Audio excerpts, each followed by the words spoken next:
Good afternoon, everyone.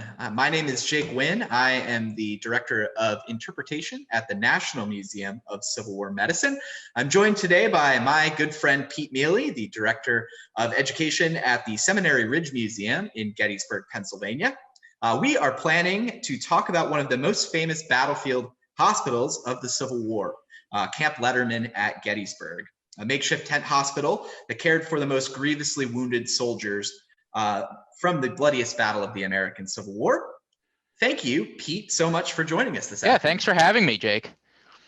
Yeah, so before we dive into this conversation, I just want to take a moment and talk about the National Museum of Civil War Medicine's digital history programs.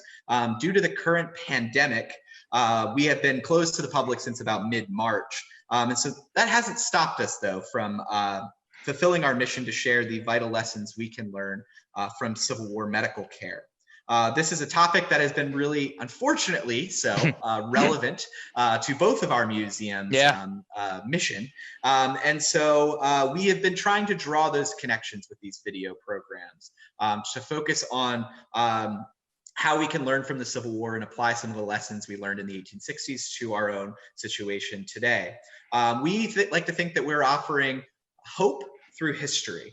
Our nation has faced public health emergencies in the past. One of the biggest is the American Civil War. And we can utilize those lessons from the 19th century for ourselves today.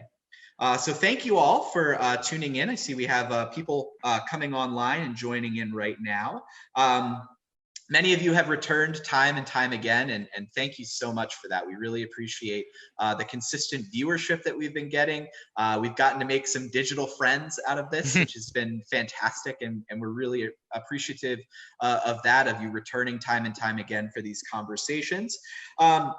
If you are new to our videos, if you're just tuning in for the first time, thank you, welcome. We're going to talk about some Civil War medical related topics today. We're going to dive into the history and talk about a little bit at the end about how it is relevant to us today. If you are enjoying the discussion and the conversation, please like the video. You can share the video with your friends. More people joining the conversation is always great. Want to bring them in to watch this video along with us and join in the conversation. You can also support these efforts by becoming a member of the National Museum of Civil War Medicine. You'll find a link to where you can become a member in the comments of the video.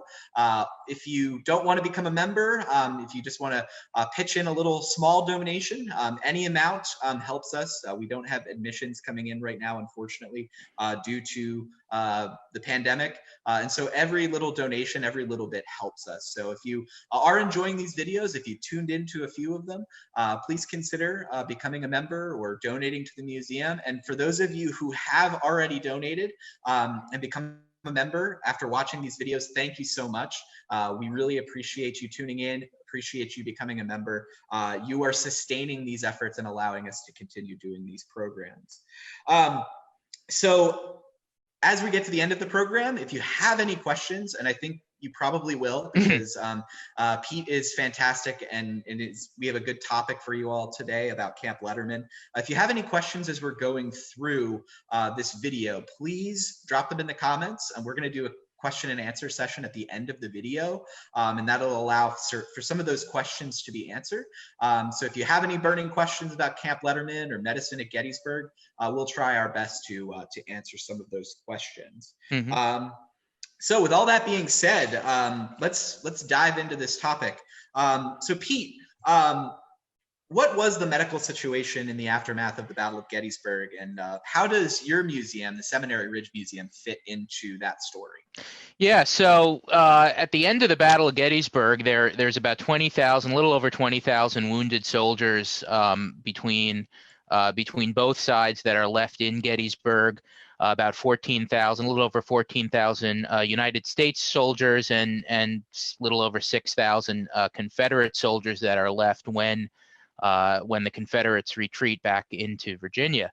And the United States Army moves out of Gettysburg on July 7th. And if you read Jonathan Letterman, medical director of the Army of the Potomac's report, they take many of the surgeons with them. They expect there to be another battle within 3 or 4 days, and they need those surgeons with them. So they leave about 106 surgeons in Gettysburg to treat these wounded soldiers, and they're augmenting that with some civilian doctors who many of the Army doctors think are pretty worthless.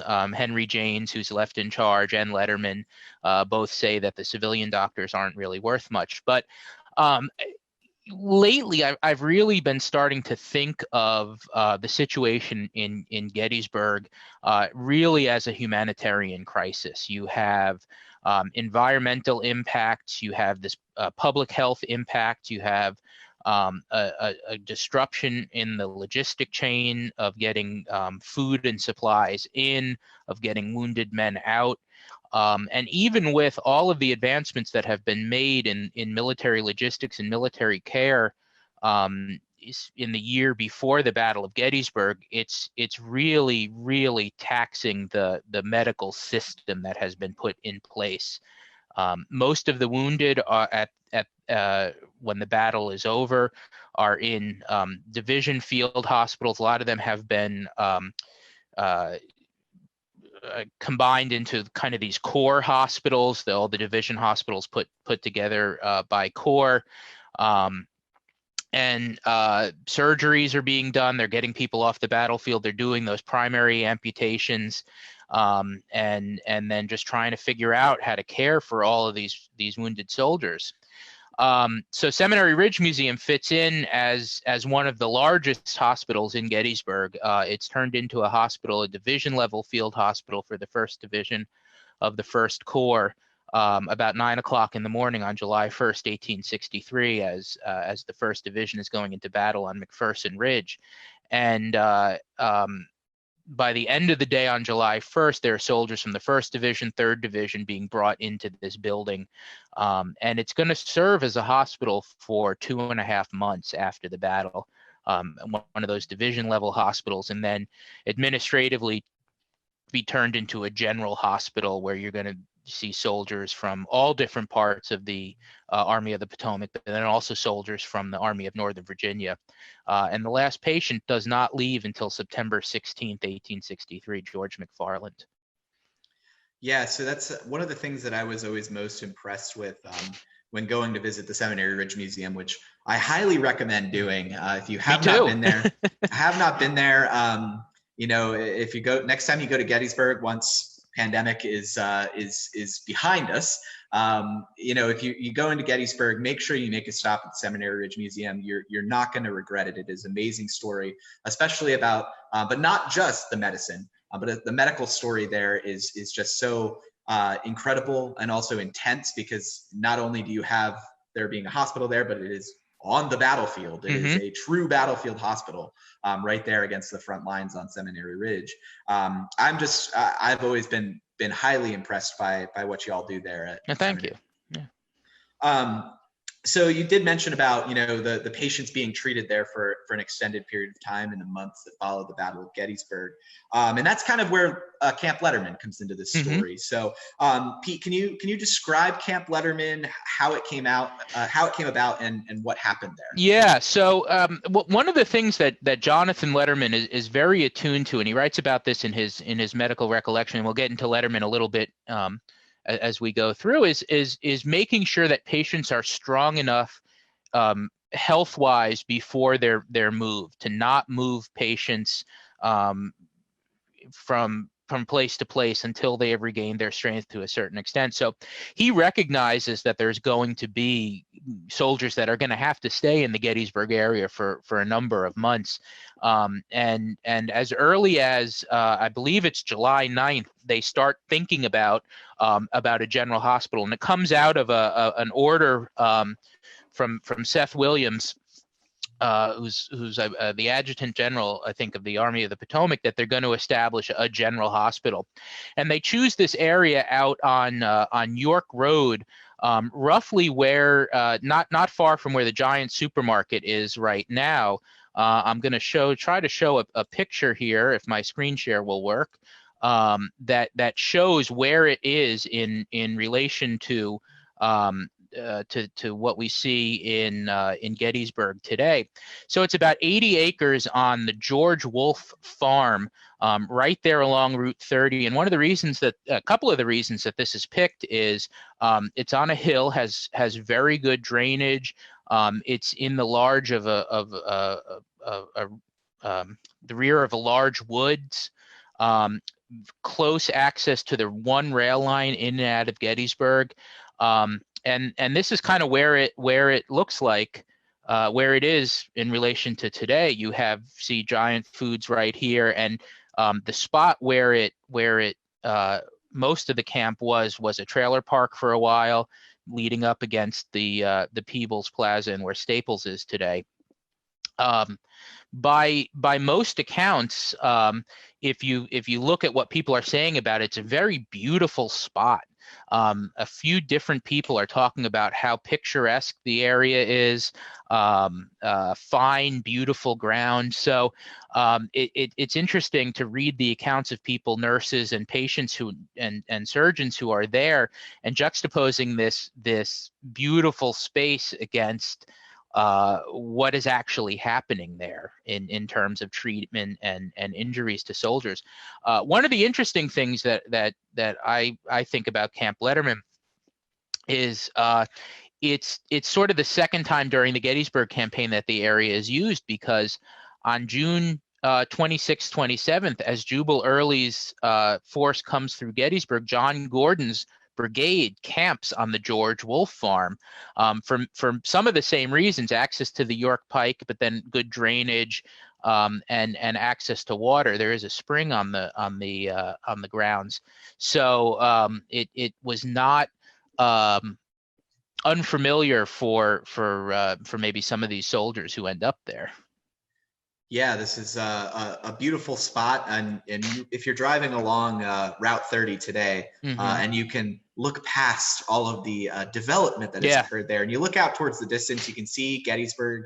If you're heading west towards the town, you can see Gettysburg. You can see the mountains in the distance, and it is a picturesque and beautiful spot. And it's good that you mentioned, Pete, that that this is kind of up on a hill, that there's fresh air. That is so important. You can't express how important that was to the Civil War medical practitioners who believed that fresh air coming through and establishing tent hospitals means that there's a belief that fresh air means better patient outcomes, right? Yeah. So get rid of that noxious effluvia. Yes, get rid of some of that bad air that you don't want to deal with. But I want to just go back a little bit, because Camp Letterman gets a lot of press. Of course, it's one of these large hospitals established after Gettysburg, and so of course that largest battle of the Civil War, with the biggest death toll and the most number of casualties. Of course, Camp Letterman would get a lot of press. But this is not, Gettysburg is not the first time that a hospital such as this pops up on a battlefield during the Civil War. And you can see it right in the name. Camp Letterman is named for the medical director of the Army of the Potomac, who Pete already mentioned, Jonathan Letterman. And Letterman actually put in place a kind of similar battlefield hospital kind of infrastructure in place during the Maryland campaign in 1862. So a little less than a year earlier, before the Battle of Gettysburg. Letterman is going to create hospitals after the Battle of Antietam that are going to be built of tents on the battlefield or in very close vicinity of the battlefield to care for those patients who could not be moved using the new ambulance corps system that Letterman had put in place. So there were simply too many patients who were not stable enough to be moved, and they needed to move them somewhere, because during these, just as at the Battle of Gettysburg, the Battle of Antietam, and many of the other fights of the Civil War, hospitals were located in private homes or in barns of private owners, or outside those barns, but on private property. And so the owners of that private property, in the days and weeks that followed the battle, they would like to have their property back and have it stop being used as a hospital. And so what you see is the military authorities want to move those patients out of those private homes, private outbuildings, and move them somewhere else. And so these battlefield hospitals that Letterman first establishes at Antietam are one way of doing that, to be able to move those patients somewhere else, again, with tents, which means fresh air. And so this idea, this concept that Letterman and the medical team with the U.S. Army are going to utilize at Gettysburg already has been proven successful, dating back to almost a year before the Battle of Gettysburg at Antietam.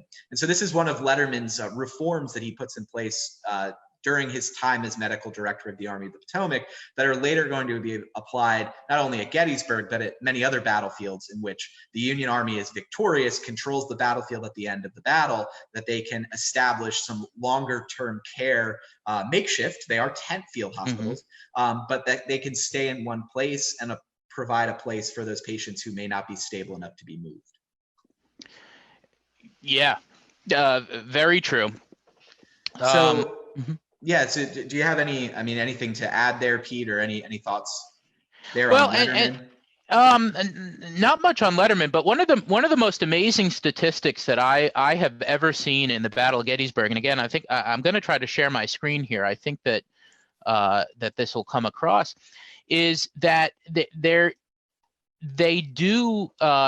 Army is able to move a large number of people out of the Gettysburg region, the Gettysburg area, before the camp even gets up and running. The official opening day for the camp, I have seen in a couple of different sources, is July 22nd.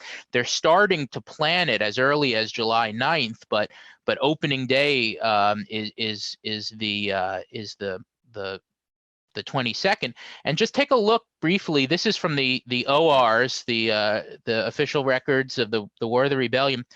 And what we have here is the number of soldiers and how they are, when they are moved out. Let me see if I can get back to that. Let me stop the share for a sec. That when they are moved out after the battle, and the statistic that's most amazing is that the Army is able to move out 11,000 soldiers off the Gettysburg battlefield within 2 weeks. So you can see here in one day, July 9th, they're able to move 2,000 soldiers out. They're able to move 1,000 soldiers out on the 12th. So these are the worst patients that are going to be left here. And numbers that I've seen somewhere around, let me get my notes here, 1,700 still there in August 10th, 1,600 on August 30th, and even as late as October 18th, 326 soldiers left. Yeah, this is that's fascinating data, and it leads me to think about how amazing it is that we have these records, that these records were compiled by the federal government, the U.S. Army, during the conflict, and allow us to using the wonderful internet to be able to access that and share that data with all of you viewers out there.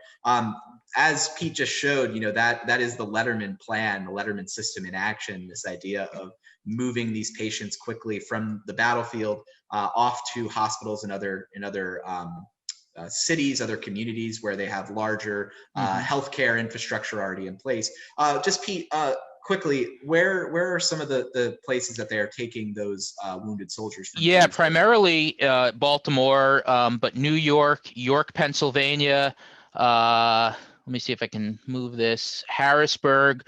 But far and away, it's Baltimore, and it's on that one rail line that comes in and out of Gettysburg that had just been laid in 1858 or opened in 1858, and I think it's in the Sanitary Commission report. It's in a report that I've read that talks about how they get soldiers ready to go and ready to move out. The Sanitary Commission of the Christian Commission is making sure that the men are fed and watered, and that there's fresh straw on the cars. And when they get to Hanover Junction, there's somebody there giving more water, and then moving on. So there's sort of this system in place of making sure that soldiers are well cared for through the time that they're moving. Excellent. So I'm going to take a quick break here and take a look at some of our comments. We have people chiming in from all over the country. Got some folks watching from Gettysburg, watching from Biglerville, and chiming in from Florida. Sharita is looking into becoming a member. Thank you so much, Sharita. If you are enjoying these streams, do consider becoming a member or donating. The link is in the comments. Hello from Massachusetts, Western Pennsylvania, beautiful Odenton. And Elmira, that's chiming in with things about POW camps. Thank you all so much for tuning in. If you are enjoying our conversation, please click that like button, click that share button, and that helps to get more people involved in the conversation. So back to Camp Letterman here. So who are some of the people who are working at Camp Letterman? What are some of the jobs that are being completed there? What's happening in terms of personnel? Yeah, sure. So I've seen a couple of different numbers here. One person is writing that there are 400 doctors in attendance in place around the 18th of July. The United States Christian Commission, according to Greg Coco's Strange and Blighted Land, had about 30 surgeons there, 15 Christian Commission agents.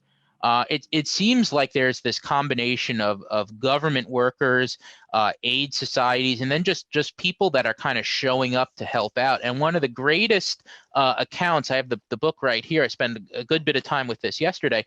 Sophorina Buckland is a nurse who spends about 2 months, 3 months there, and writes extensively about what she is seeing in the camp, the injuries that she's seeing, and sort of what daily life is like there for a nurse, spending a lot of time cooking, cleaning men, cleaning bed sheets and clothing, all of these jobs that were sort of part of that domestic sphere that women are supposed to inhabit during the early part of the 19th century, early and mid 19th century, and doing these duties that men can't do for themselves because they might be injured. And one of the things that she writes about is that 9 times a day there are 9 different food visits that they're getting. 3 times they're getting beef tea, 3 times they're getting stimulants, 3 times they're getting extra diet. And she spends a lot of time talking about all of the cooking work that's being done, that they have these large almost industrial kitchens set up to do all of this, the cooking for these, in some cases up to maybe 1,600 soldiers. So that's what's going on. One of the other personalities that appears, who's written about in the Christian Commission report, is a guy named George Junkin. And George Junkin is a Presbyterian minister who comes and spends 19 days ministering to the Confederate to the soldiers there. And the Christian Commission report writes that the rebels, in quotes, are very interested to hear him speak because George Junkin is the father-in-law of Stonewall Jackson. He is the father of Jackson's first wife, Eleanor, and had been president of Washington and Lee College, Washington College, what becomes Washington and Lee, but is forced out before the war because he is a Union man born in Cumberland County, not too far from where I'm sitting right now. So that's sort of the daily life. I think that it's Buckland who writes. Let me see if I can get her exact quote, because I think it sort of talks a little bit about daily life. Regular routine of the hospital life was like the methodical operations of a thorough housekeeper. So by the time that everything gets up and underway at the end of July, beginning of August, they've got this system, these structures down. So every day is sort of the same thing. Yeah, Pete, you mentioned the Christian Commission, and I just want to take a kind of a pivot a little bit here. This will be about Camp Letterman, but also about kind of the aftermath of Gettysburg in general. Who are some of the outside organizations and individuals who are coming into Gettysburg to care for those wounded in the aftermath? Yeah, you have a lot of big sanitary commission, Christian Commission influence. The sanitary commission sets up a depot right in downtown to help give out supplies. But you also have these smaller organizations that maybe don't get a lot of play on the national scene.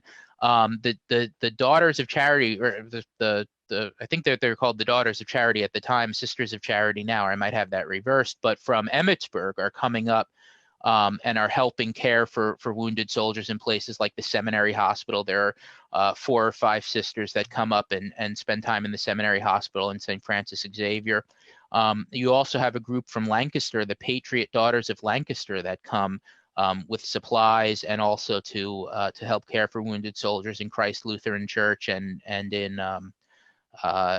the Seminary Hospital as well. So a lot of information on those sort of larger organizations, the national organizations, but there are also these smaller relief societies that are showing up here and trying to do their part as well. Yeah, I guess it's just it's hard to imagine the scale of all of this. Yeah. It boggles the mind to think, what a community the size of Gettysburg is facing to be living through the aftermath of the bloodiest battle of the Civil War fought all around their community. Yeah, 2,400 people in the borough of Gettysburg in 1860 census. You add in the surrounding townships of Strabane and Cumberland County, and that number, of course, goes up. But still, it's an overwhelming number of people that they have to care for, because the Army has to move on. And I think it's in Greg Coco's book again that talks about that there are those people that are coming just as sightseers. There are people that show up just to kind of see what the battle was, and maybe are not helping with the relief process, but then are taking up maybe food and resources that should be given to the soldiers. And you start to see sort of these crises occur where people don't have the resources and the food that they need to keep living. Right. So there's one boy in Gettysburg who writes later on that if it weren't for the Sanitary Commission, we would have starved. And this is a citizen of Gettysburg who was not involved in the battle. But maybe the way I read it is that the Sanitary Commission is also helping support the citizens of Gettysburg who are giving their food and their resources over to these soldiers. Yeah. So back to Camp Letterman here. So how long does Camp Letterman run? When are they starting to move patients out of that camp? Yeah, so November 20th is going to be the day that the camp is going to close down. So when all is said and done, it's open from July 22nd to November 20th. So you got about 3 months there. So right after Lincoln comes and gives the Gettysburg Address, which Sufferina Buckland sees, she goes to the cemetery and sees Lincoln speak, and that's kind of the last part of her Letterman experience. But that's when they finish moving those soldiers out of Gettysburg. Yeah. So we were going to make have a sheet of questions here. Wanted to make talk a little bit about the legacy of Camp Letterman. I did see a comment that we got from Lynn Bristol. Thank you so much for watching, Lynn, and thank you for all of your support for the National Museum of Civil War Medicine. And this gets a little bit to legacy. I know it's not specifically legacy, but it gets to preservation. Yeah. She does note that there's been kind of some efforts at preservation there for what's left of Camp Letterman. But she asks of any specific action being taken at preservation of the Camp Letterman site. You hear, I've heard a little bit here and there. I'm not, unfortunately, not as attuned into the current preservation efforts. Unfortunately, a lot of the ground has been developed over the past 150 years.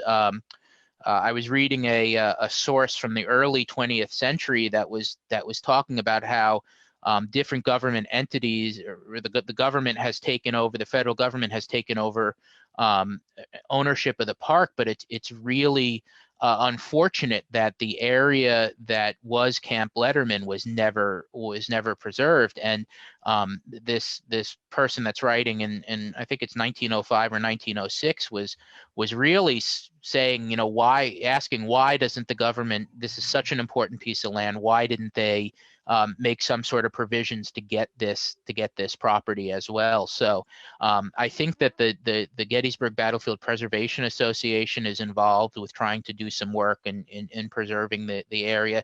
There is, as Jake, I think you mentioned it earlier, a marker there, and there are some waysides there, but by and large, it's been paved over by the two large shopping centers that have been built, the Giant and what was Pete now is Marshall's Plaza. Yeah, so I guess, I mean, this gets to kind of the missions of both of our organizations. Yeah. But why? I'll just ask you this. I have some thoughts on this as well, but I'll ask you first. Like, why does this matter? Why do we care about what happened at Camp Letterman? This isn't the Battle of Gettysburg. This is the aftermath. Why is this so important? Why are we so interested in this? Well, I think I mean you put it really well at the beginning, and I definitely share this sentiment that the idea of history is hope. To think about advances in the past. I'm working on a blog post now for our website, thinking about people like Jonathan Letterman, and I'm specifically in this blog post talking about Abner Hard, who's the surgeon of the 8th Illinois Cavalry. They're living through history and creating these structures and this context for saving lives. And they probably they may have an idea of what they're doing, but they probably can't tell that 150 years later that some of these structures are still in place. And I think that it's important to focus on that, but then also put ourselves in those shoes and think about what we're doing right now during this time of crisis and the structures that we're putting in place during COVID-19, and how is that going to be viewed in 150 years? What are people in 2170? Believe it or not, we're never going to know. But how are they going to look back and look at what we did here as good, bad, or otherwise? Yeah, I think you nailed it, Pete. Looking at what we are doing now, I see so many parallels to what they were facing during the Civil War. And the Civil War really created that basic emergency medical infrastructure that we sort of take for granted today. And so you start looking into the specifics of Jonathan Letterman, of medical personnel on the Confederate side as well, and some of what they were facing and the challenges they were facing. But there's a lot that I think we can really emulate, not necessarily in terms of the exact things they did. Of course, they didn't fully grasp germ theory yet. Sure. We had a video yesterday on our live feed from my colleague Kyle Dalton talking about kind of where germ theory was and the understanding of medical science in the 1860s. They don't have that knowledge. They're not washing their hands before they're treating these patients. But the fact that they were able to deal with the crisis that they faced and to still save so many lives is something that we should look back on, not with disgust or with this with all of the myth that has been associated with medicine in the Civil War for all of these years since, but we should look at them and say, wow, how did they adapt such good and effective systems during the conflict despite all of these challenges that they faced? And that gives me hope. I think it gives lots of others hope as well, to know that it feels really awful what we're in right now, and it truly is awful. We're facing a once in a lifetime kind of situation right now, but medicine, and emergency medicine especially, is going to be so much better for that because of the adaptations we've been forced to make. So we are changing medicine right now as we're living through a moment, a healthcare crisis similar to what they faced in the Civil War. And ultimately, I think medicine is going to be we're going to have advantages moving forward in the decades to come because of the lessons we are going to learn from living through this pandemic right now. Yeah, absolutely. 100% agree with you that, we're all historical actors, and you look at during the Civil War, what did these surgeons do with what they knew? And I think that they did a very good job. And it naturally begs the question of us today, what are we doing with what we know? So, and that could be, that's in medicine, but then I think can be taken and applied to a lot of different situations. What are we doing with what we know? Yeah, and that's something too that for our museum, I've seen it through Seminary Ridge Museum too, is drawing these connections. Mm-hmm. You see now field hospitals being established in tents in Central Park, Yeah. hospital ships being used, talk about triage. All of these are connections that we have back to the Civil War, Mm-hmm. to developments that were made during that conflict, that are still shaping our world today. So unfortunately, as I said at the beginning, Civil War medicine is more relevant now than it has been in a very, very long time. Sure. So Pete, you guys are doing a great job at the Seminary Ridge Museum, Thank you. kind of doing some similar digital history work, working on lesson plans Mm-hmm. for students who are unfortunately not able to be in the classroom. Mm-hmm. So can you tell us a little bit about what y'all are doing at Seminary Ridge Museum? Yeah, so we've spent the last month responding to this crisis and moving a lot of our content and onto digital platforms. We were doing Facebook Lives every Tuesday at 2 p.m. on different topics. This coming week, I'm going to be talking about the United States Signal Corps, which was very influential in the Battle of Gettysburg, especially on July 1st. The seminary building, in addition, before it was a hospital, was a signal station. So looking at the role that the Signal Corps played, our executive director, Dr. Darrell Black, is doing work on religion, especially in the Confederate Army. We have a special free Facebook Live on Sunday at 2 o'clock, where Dr. Black and Dr. Chris Graham from the American Civil War Museum will be talking about Confederate religion. And sort of in our education realm, we just posted 4 lesson plans onto our website, the education page of our website, that use a program called Nearpod, to kind of package everything together, content and assessment, and take some of our popular lessons and gets them available for educators. And that's all going to be free through this crisis. So we're trying to, as best we can, which I think, Jake, you're probably doing this too, create a museum without walls, create a museum that goes across the country and across the world and get our important message and our important content out. So our website, all of this is on our website, on our events page and our education page and our Facebook page. So keep your eye on that. And as long as this goes on, we're going to be doing this content and getting our important messages out. Yeah, and again, thank you so much for joining us, Pete, today, and sharing all of this story and this information. And I know this probably won't be the last time the two of us are probably. I hope, yeah. Well, Monday together. Yeah, and that's what I was going to say is you can catch us again if you want to see us talk about more broadly Civil War medicine. Pete and I will be on American Battlefield Trust's Facebook page on Monday night, the 20th at 7 o'clock. Thanks, Pete, for keeping my schedule aligned there. And thank you all so much for watching. We're going to pivot now to a little Q&A session. So I see we've gotten some great questions being asked in the comments section. Thank you all so much for tuning in and asking these questions. Really appreciate it. So one of these questions, and I think this goes back, Pete, to the map that you had. Do you still have the map up?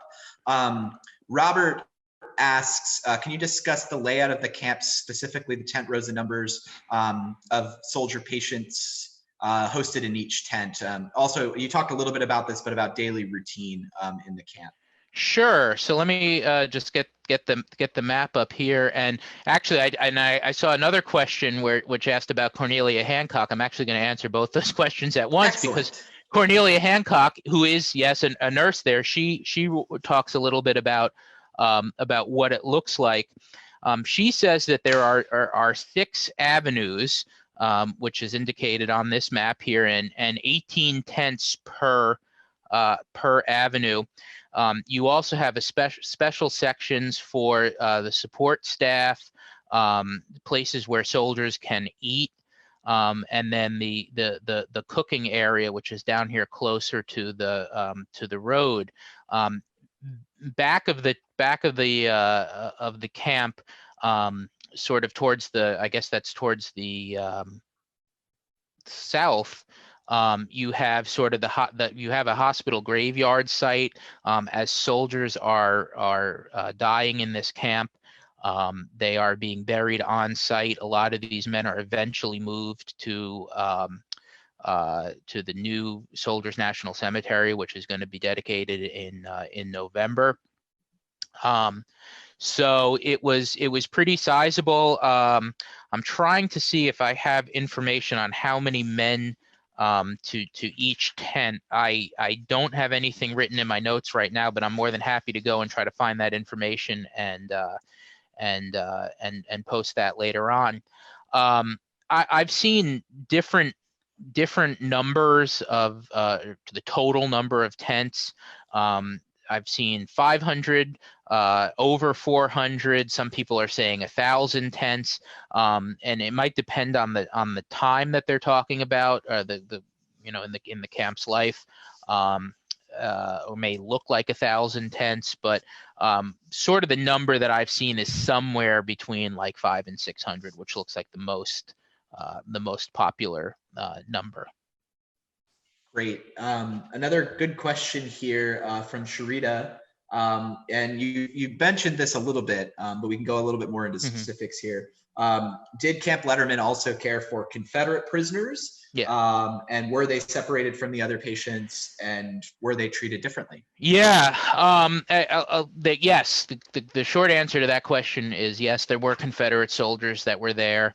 I believe at early on in the camp's life, they were separated, but then I think it's Buckland again who writes about how as time goes on, there are soldiers, Union and Confederate soldiers, that are sometimes in the same tent near each other. It looks like they are receiving similar treatment, that there is not a real distinction drawn at least in the sources that I've read about how they are treated, but they are considered prisoners, and a lot of them are eventually moved off to Johnson Island in Ohio, and I'm blanking on the one in Delaware, or the Point Lookout in Maryland. So they are receiving similar treatment. Again, the Confederates are leaving some of their doctors and support staff and attendants behind to help care for these. To help care happens at the Seminary Hospital, and it's happening at Letterman as well. Excellent. Well, it looks like that wraps up our questions that we have here. So we'll wrap up now. Pete, I want to thank you again for coming out digitally and didn't have to leave my office. It's great. and Zooming with us. And maintaining proper social distance. Yes. And again, like I said, we're going to be doing this a lot more in the future. This is going to be kind of an ongoing conversation with myself and Pete, as well as many other experts in the field of Civil War medical care and related topics. We hope you'll continue to tune in. Our next live video that we'll be having is going to be on Monday at 1 o'clock. My colleague, John Lestria, is going to be having a conversation with an expert on Civil War nursing and some of the trauma associated with Civil War nursing. Good little connection to today. Going to be talking a lot about Cornelia Hancock. She's going to be coming up a lot in that conversation. But I want to thank you all so much for tuning in. If you have enjoyed this conversation and you haven't yet liked the video or shared the video, it still helps us to spread this conversation, to spread the good news of Civil War medicine. If you are enjoying these programs, consider becoming a member of the museum. You help to support these videos and all of the efforts that we do to fulfill our mission to continue telling the story of Civil War medical care. So this is Jake Wynn from the National Museum of Civil War Medicine and Pete Miele from the Seminary Ridge Museum signing off. Thank you all so much for tuning in, and we will see you again soon. Thank you.